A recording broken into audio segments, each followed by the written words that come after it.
Welcome back to Dagryffyn Hobby. My name's Dave, and for this video, we got this tiny box we have to check out.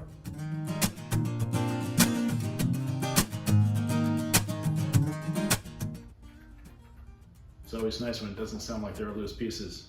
This is something I've been looking for, half-heartedly, for some time. You see them all over the place, but it's one of those pieces that I feel that the price just doesn't make sense.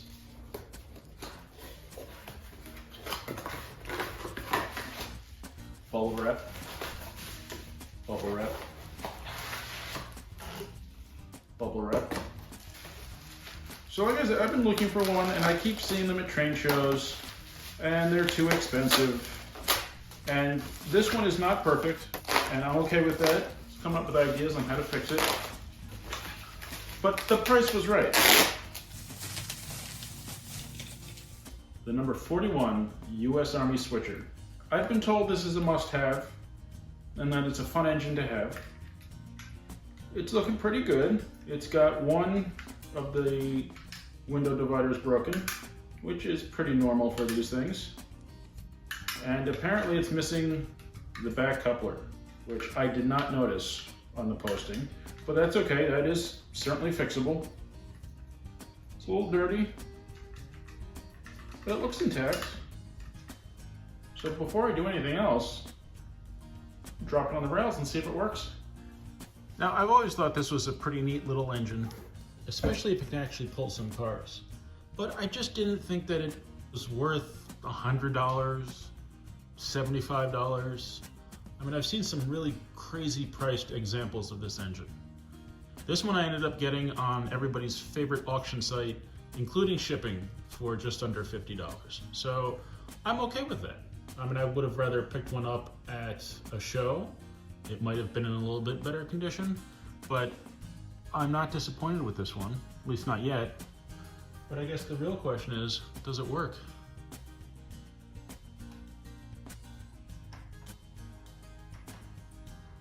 Nothing like hitting it with power and having nothing happen.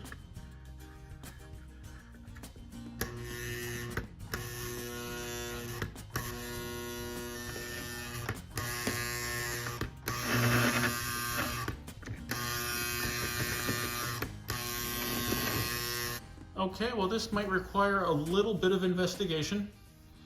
The lever for the E-unit is definitely pretty loose, but it's obviously working. I imagine the motor is filthy, so I'm going to take a closer look.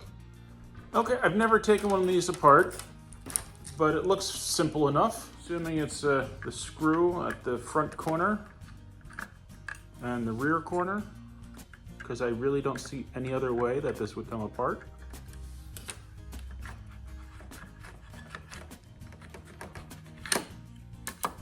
All right.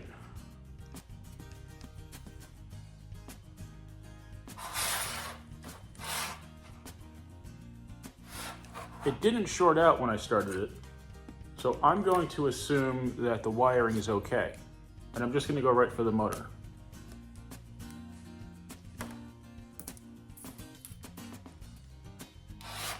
Well, the brushes are dirty. Oh, ball bearing. I've lost those before. Glad I saw that one. Okay, motor turns. The wheels turn. Doesn't look too bad in there. Just clean up the face of the armature a little bit. This really isn't too dirty, which is impressive.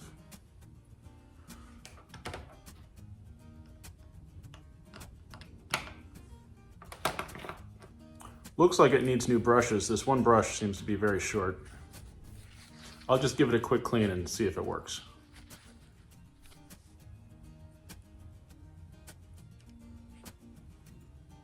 Definitely dirty in there. Well, hopefully that's enough to do it and get this thing going.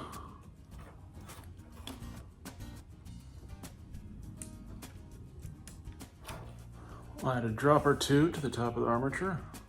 I put a drop of oil by the axle bushings and a little grease on the gears. Well, at least from here, the E-unit drum looks pretty clean. So I'm gonna put the top back on and we'll try it again. So the good old moment of truth. Did that quick little cleaning bring this back to life? Let's see. No, it did not. Well, that makes me think there's something wrong with the wiring. So I guess it's back to the workbench. It might be a little hard to show, but in order to find the issue, I have the engine sitting on the track. I have the E-unit locked in a forward position. I know that because I was just testing it, and it's not moving. So I'm taking a cable, touching the center rail, and then I'll touch a couple spots on the engine, see what happens. So I'm going to touch where the yellow lead comes from the E-unit to the motor. And there it goes.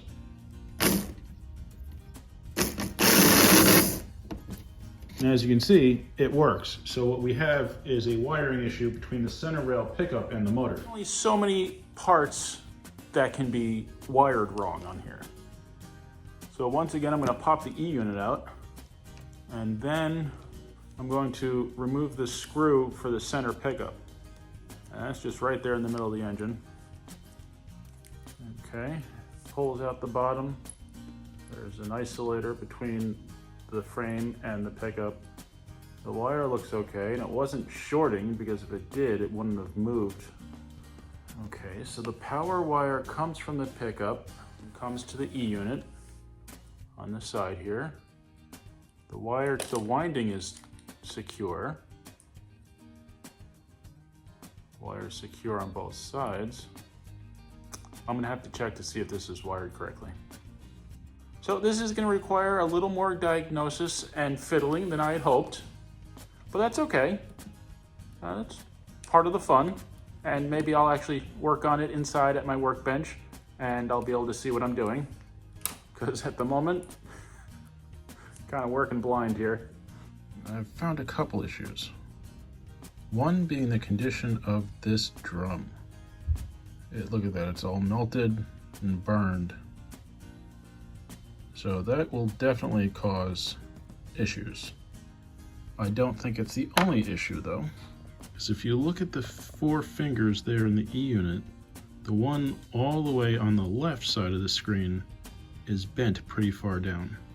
So I'm going to see if I have a E-unit drum that is not burnt, and I'm going to try to bend those fingers back into place, and we'll see if that does the trick.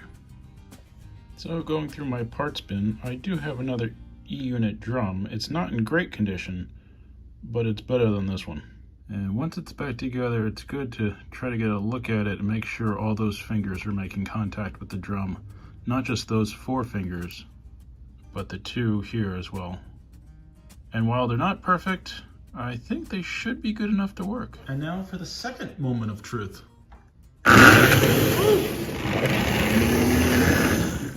Okay, so it's working. Needs some work.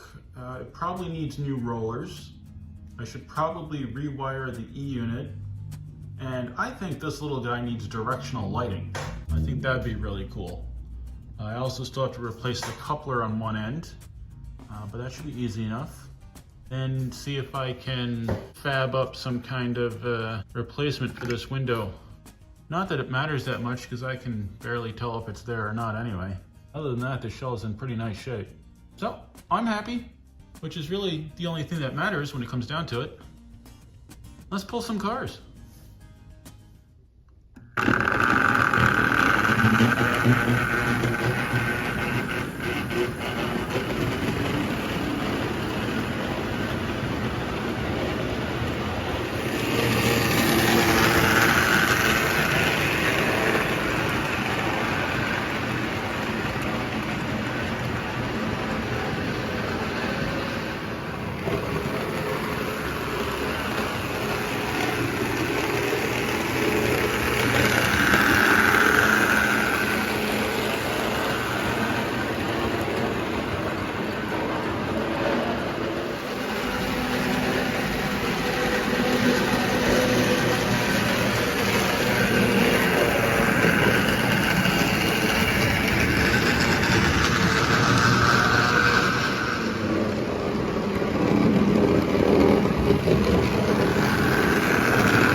I hope you enjoyed the video. Thank you very much for watching.